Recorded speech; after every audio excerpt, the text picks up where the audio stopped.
For me, all I know is, whoever we play against, I gotta be ready. I'm coming with all I got. My team coming with all I got.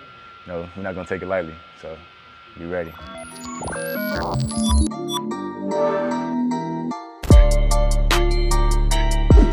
MJ Rice, class of 22, shooting guard. Bring the same energy that we had last year. We finished 28-4, so that was a great season, and we're just looking for to go all the way this year, and play against some of the best competition, and just grow as a school and as a DA family.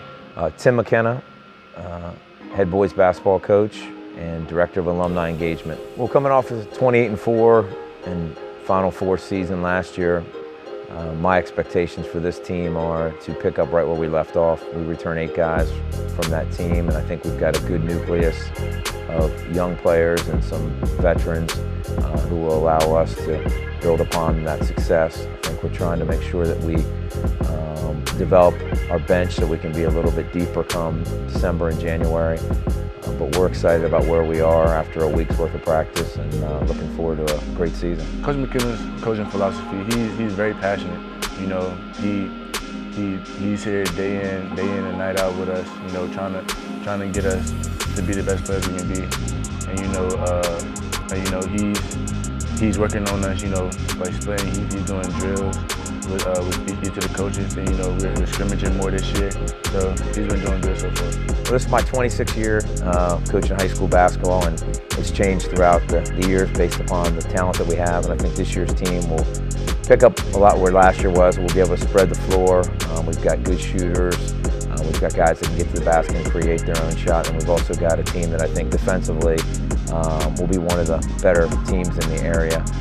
It's been something that I've always stressed during my time as a head coach is, defense wins championships. I think team defense is something that we do very well here. Our guys play very hard. We compete. We have a mantra that we want to play hard, we want to play smart, and we want to play together. So that's kind of our brand here at Durham Academy. This year, it'll probably be like the big tournaments, like especially John Wall. Everybody's gonna be there. I'm really excited for it. Ever since I met John, he's been straight up with me. Like I know sometimes I'll call him on the phone, and I just express, what I'm going through, and he'd be like, yo, you gotta keep going. You at Durham Academy, you gotta get your team right. You the leader. You that name. And I mean, like he's just talked like he just gave me advice about the next level, because he's been to college. He's one of the best players in the NBA. So I mean, like just taking advice from him shows it lets me know that I got somebody that whenever I'm feeling down, I can go talk to, because they know all about it.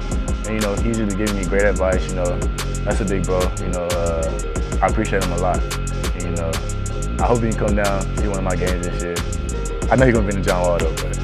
Yeah, so we're led by MJ Rice, sophomore here, who was an all-state and all-conference player last year, averaged about 18.5 points a game. We returned 2 shooting guards that I think are 2 of the best shooters in the state. Cole Sinclair, who was also all-conference last year, and Toby Harris, a 6'5", shooting guard who averaged about 9.5 points and shot about 45% from three-point range. And then we've got 2 real dynamic guards who can get to the basket, make things happen, and junior Brent Randleman and sophomore Nick Graves. Nick will play the point guard position for us, taking over for Bryant Randleman, who's now a point guard at High Point University.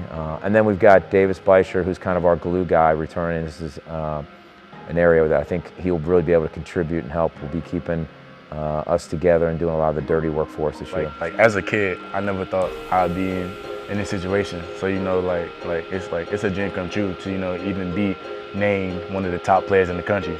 So I don't let that get to my head, because I know like at the end of the day, I know who I am. Everybody else knows who I am. So I don't really have to go out there, doing all this stuff, for likes or for a blue check. Like my game don't show you why I'm top in the country. So it's just that I'm not into all the fame and all the likes and the blue checks and all that. I'm me. Yeah, I'm excited with the experiences that he's had and what I've seen in his maturation from that. I think that when you're around that many great players and you're in an organization like USA Basketball, you learn a lot not only on the court but off the court. And I've seen his leadership really expand with our own group of guys here in the short amount of time that we've been together. I can see him being much more mature in his work ethic and his preparation. He's put a lot of time in this summer and in the fall in getting ready for what will be a big sophomore year for him and for our team. And he's a dynamic kid. He can play inside, he can play outside. He's a real good defender. I think that's part of his game that kind of gets overlooked. He's a tremendous on-ball defender. And then physically, you know, he can get to the basket against pretty much anybody. And as he continues to work on his outside jump shot and doing things from the perimeter, I think the sky's the limit for him. I think that people sometimes forget that he is only a sophomore.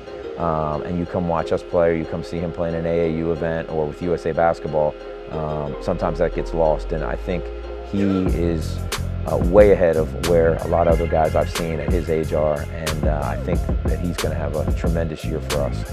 This like nobody's gonna take it lightly on this, you know, especially with my name and, you know, Durham Academy, how we did from last year. You know, people are gonna be headhunting us. So, you know, you gotta be ready, step on the court at any time. You know, be ready for whoever we play. No matter we play the number one player in the nation, top 5, top 10, top 20, it doesn't matter. You know, we gotta go at them, like before they come at us. So, you know, it's just about competition. You know, who strike first. Yeah, I mean, I think the biggest thing is I've been fortunate enough. I've coached 3 guys that have been drafted and have played in the NBA. I've told him that, he knows that, and I've seen that it's a similar situation with those guys where you're an elite player playing with a lot of really good players, and you need to be self-motivated, but then us as a coaching staff have to be able to give him ideas and thoughts and things that can continue to challenge him so he continues to get better.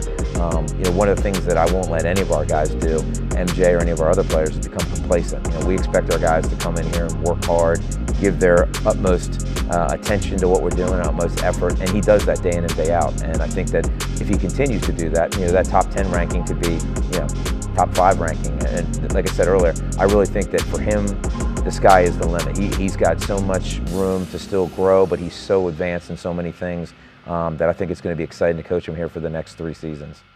I got problems on problems on problems on problems on problems on problems I solve them. I run through the money, the pressure be calling. Left on my blessings, I feel like I'm falling. The birdie is back, tell me I'm garbage. I'm going through something, that's why I ain't calling. Phone and progression, it's all that I wanted. The phone and affection, I summon and dub it. Cause I got problems on problems on problems on problems on problems on problems I solve them. I run through the money, the pressure be calling.